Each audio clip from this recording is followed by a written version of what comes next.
안녕하세요. 보드카 처먹은 역사강의 보처왕입니다. 전편인 미라주 F1 편을 보신 분들은 아시겠지만 미라주 F1 전투기는 시라노 4레이더를 장착하고 나왔습니다. 이 레이더는 수평 기준 110km의 탐지 거리를 가지고 있고 슈페르 530F 중거리 공대공 미사일을 운영하는 게 가능했죠. 사거리는 25km라 가지고 중거리 공대공 미사일 치고는 사거리가 좀 짧은 편이지만 속도가 마하 4.5라 가지고 적기가 대응할 시간 자체를 줄여버린 물건이었습니다. 정상적인 전투기간의 중거리 공대공 교전을 쓰기보다는 적 폭격기를 덮쳐가지고 일격일탈로 쏘고 빠지는 데에 특화가 된 미사일이었죠. 하지만 일단 앞서 이야기한 것처럼 사거리에서 약점을 가지고 있었기 때문에 일반적인 전투기를 상대할 때는 시라노 4레이더로 먼저 적을 포착하고 나서 적의 레이더 사각지대로 파고 들어간 다음에 우회해서 빠르게 슈페르 530F 미사일을 먹여주고 빠지는 방식으로 전투를 한 것이 최적의 운영 방법이었습니다. 그런데 이 미라주 F1 전투기가 무려 미국제 F-14 톰캣 전투기를 격추했다면 여러분 믿으시겠습니까? F-14 톰캣 전투기는 1970년대, 즉 미라주 F1과 비슷한 시기에 등장한 가변익 전투기였는데요. 체급은 미라주 F1보다 무려 2배나 거대하고 미 해군에서 사용하는 함상 전투기였죠.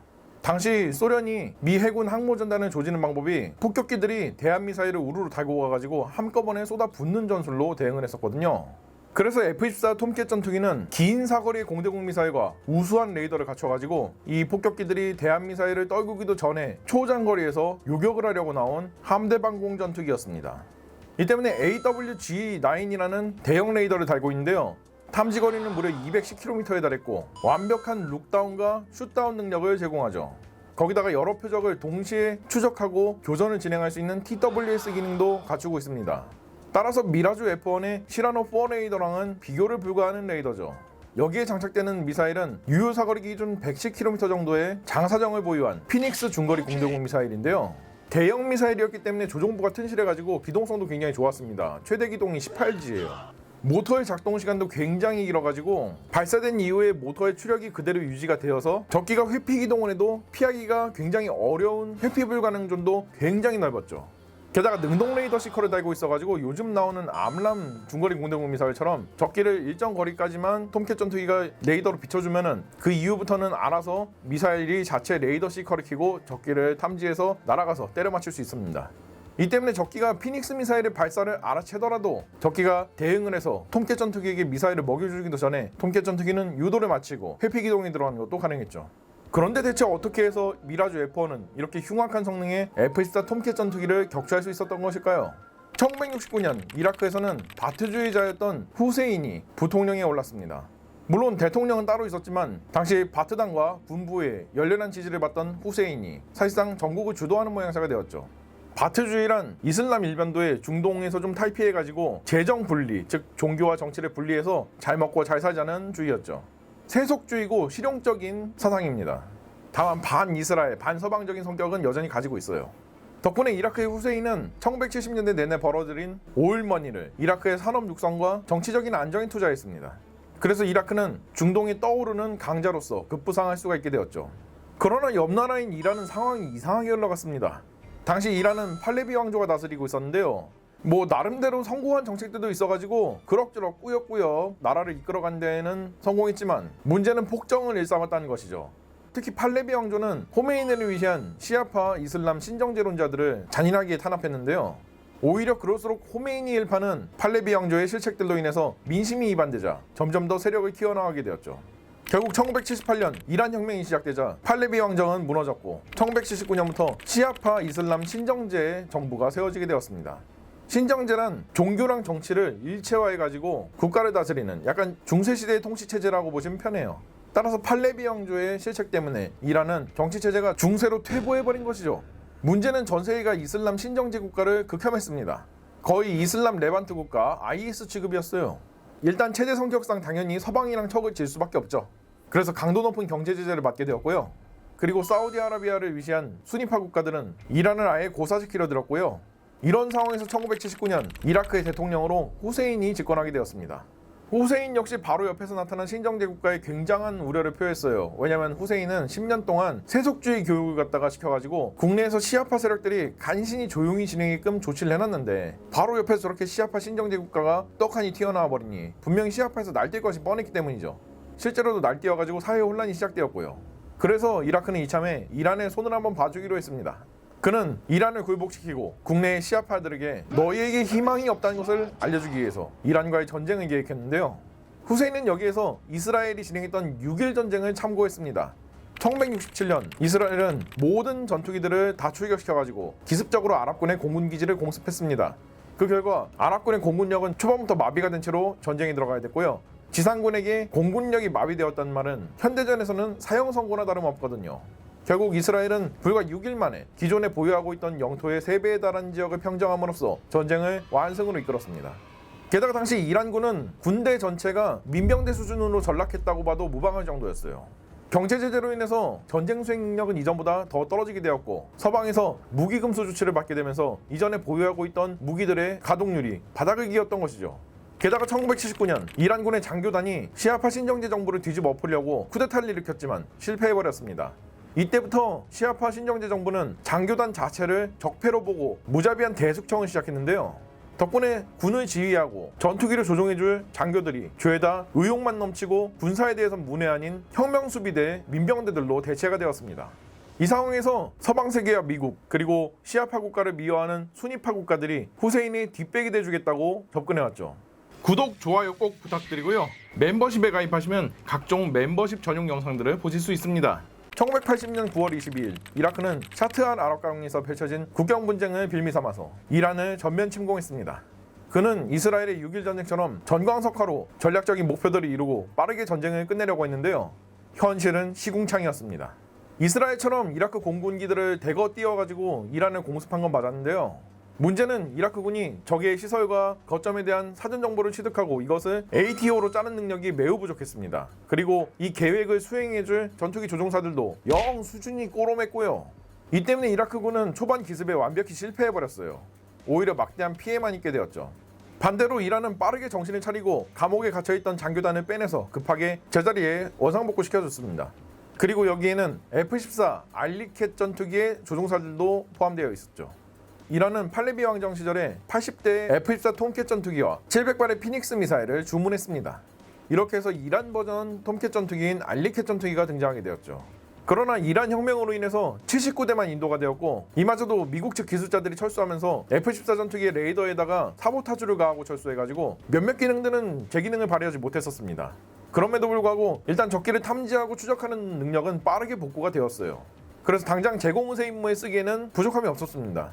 그리고 알리캣 전투기가 전장 상공에 등장하자 이라크 전투기들은 역돌격을 실시할 수밖에 없었죠. 제공권 장악에 실패한 이라크군은 오히려 이란 공군한테 역으로 공습까지 당하는 등 온갖 수모를 다 당했습니다. 지상 전역도 마찬가지로 제공권 확보가 안 되다 보니까 작전들이 다 차질이 빚어졌고요. 여기에 시아파 광신도들인 혁명수비대가 전장에 대거 폭탄 드랍되면서 진격은 굉장히 지지부진했죠. 후세인은 일단 전쟁을 조졌으니까 최대한 국력이 소모되는 것을 이쯤에서 막고자 국제사회의 중재안을 받아들이고 빠르게 휴전을 하려고 했었습니다. 근데 문제는 이란은 이라크보다 체급이 3배나 큰 나라라 가지고 전쟁 수행 능력이 이라크보다 좋았어요. 그래서 이란은 휴전을 거부하고 너 한번 좌대보라는 심정으로 전쟁을 지속했습니다. 어차피 이라크는 빚을 내가지고 전쟁하는 입장이다 보니까 전쟁 오래 할수록 더 크게 피해를 보는 거는 이라크였거든요. 결국 후세인의 예상과는 다르게 이 전쟁은 진흙탕 싸움으로 변질되고 말았습니다. 진흙탕 싸움으로 변질되다 보니까 이라크는 곧바로 총력전 체제를 선포하고 최대한 여기저기서 전투기들을 갖다가 주문하기 시작했는데요. 프랑스에도 미라주 F1 EQ 전투기들의 개량형들을 갖다가 쭈쭈쭉 주문해가지고 장비를 하게 되었죠. 이미 1977년부터 미라주 F1 전투기를 이라크군이 사기 시작했는데 이라크가 도입한 미라주 F1 EQ 전투기들은 이란군의 F-45 전투기들을 격추하는 등 동시대 이전 전투기들한테는 확실히 우위를 보여줬었는데요. 문제는 알리캣만 만나면 애들이 추풍낙엽으로 썰려나가는 거예요. 그래서 이라크 공군은 부들부들하면서 이 알리캣을 갖다가 격추할 방법들을 찾아 헤맸습니다. 근데 마침 알리캣에도 단점이 있었어요. 일단 AWG-9 같은 경우에는 성능이 대단하긴 했지만 당시로서는 레이더의 전파를 막 변조해가지고 적의 레이더 경보 수신기가 울리지 않게 하는 그런 기술도 굉장히 부족했던 때였고 출력이 작더라도 최대한 프로세서와 소프트웨어로 보정을 해가지고 좀 멀리 탐지하는 그런 방법도 굉장히 미진했던 때였으니까 이 점이 단점이었죠. 그리고 출력이 어마어마하다 보니까 알리캣 전투기가 전장 상공에 출몰했다는 사실을 이미 멀찌감치서 레이더 경보 수신기로 알 수가 있었습니다. 여기에 착안해서 이라크군은 알리캣이 전장에 출몰했을 때 미라주 F1의 장기를 살려가지고 알리캣을 격추하자는 계획을 세웠습니다. 바로 아까 전에 이야기한 것처럼 슈페르 530F 미사일을 동원한 일격일탈 전술이었죠.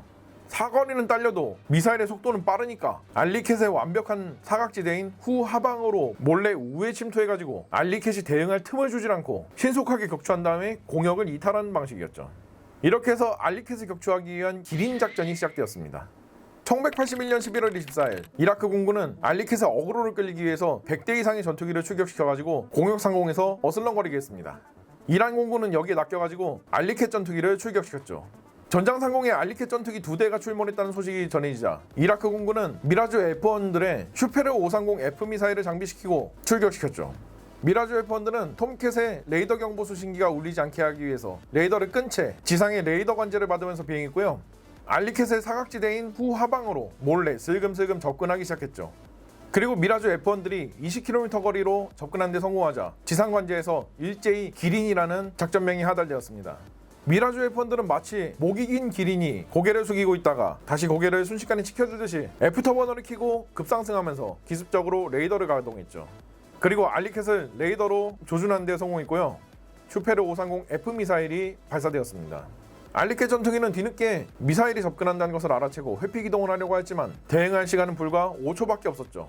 이렇게 알리켓 전투기 한 대가 억소리도 내보지 못한 채 격추되고 말았습니다. 이라크 공군은 환호성을 질렀습니다. 그리고 기린 작전과 비슷한 작전들을 여러 기획해가지고 실행을 했고요. 2대를 추가적으로 격추하는 데 성공했습니다. 그러나 계속 이 전법에 당해줄 이란이 아니었죠.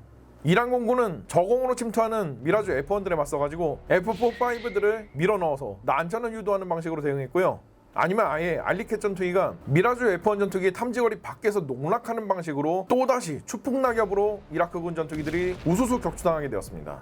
물론 이후에 이어진 비슷한 기린 작전들에서 운 좋게 미라주 F1이 슈페르 530F 미사일을 발사해가지고 알리켓 전투기에 명중시키는 데 성공을 했었습니다. 하지만 격추에는 실패했고요. 손상당한 알리켓이 무사히 복귀해가지고 어떻게든 수리해서 다시금 전장에 날아오르게 되었죠. 그리고 이는 미국이 당시 비밀리에 이란에 알리켓 전투기의 부품을 공급했기 때문에 가능한 일이었습니다. 엥? 미국이 금수저씨 때린 거 아니었나요? 라고 하실 분들이 많은데요. 이렇게 된 데에는 이란이 지원하는 시아파 무장단체인 헤즈볼라가 레바논의 미 대사관을 급습해가지고 인질극을 벌인 사건과 연관이 있습니다. 미국은 인질들을 구출하는 대가로 이란에 다시금 알리켓 전투기의 부품들을 갖다가 판매해주기로 한 것이죠. 다만 이때 판매되는 알리켓 전투기 부품들은 몰래 판매되는 거다 보니까 장부에도 없었어요. 거기다가 미국은 갑의 입장이다 보니까 부품값에 바가지를 씌워가지고 굉장히 많은 수의 검은 돈을 벌어들이게 됩니다. 근데 검은 돈은 장부상에도 뭐 없는 돈이다 보니까 이거를 뭐 어디다가 정당하게 쓸 곳은 없고 해가지고 중남미의 우익 반군인 콘트라반군을 지원을 해줬어요. 당시 니카가라는 산디니스타 사회주의 정권이 들어선 상태라 가지고 얘네가 이제 산디니스타 정권을 무너뜨리려고 하고 있었거든요. 근데 미국이 지원해준 이 콘트라라는 애들은 사실 까고 보면은 우익 반군이 아니라 마약 카르텔이었습니다. 그래서 미국한테 지원받은 돈으로 마약을 생산했어요. 그리고 이 생산된 마약을 CIA한테 처분해달라고 요청합니다. 그리고 미국이 여기까지도 OK를 내줬어요. 그리고 CIA는 이 막대한 양의 마약을 갖다가 미국 국내에 풀어버렸고요. 그 과정에서 엄청난 양의 중개 수수료까지 챙겼죠. 오죽하면은 당시 CIA에서 중남미 지부에 배치받으면은 저택 한 채씩 사서 나온다는 말이 돌았겠습니까? 요약하자면 정부가 국민들 상대로 뽕파리한 거예요. 당시 레이건 대통령은 마약 근절 캠페인을 벌이고 있던 때였는데 참 이게 그렇습니다.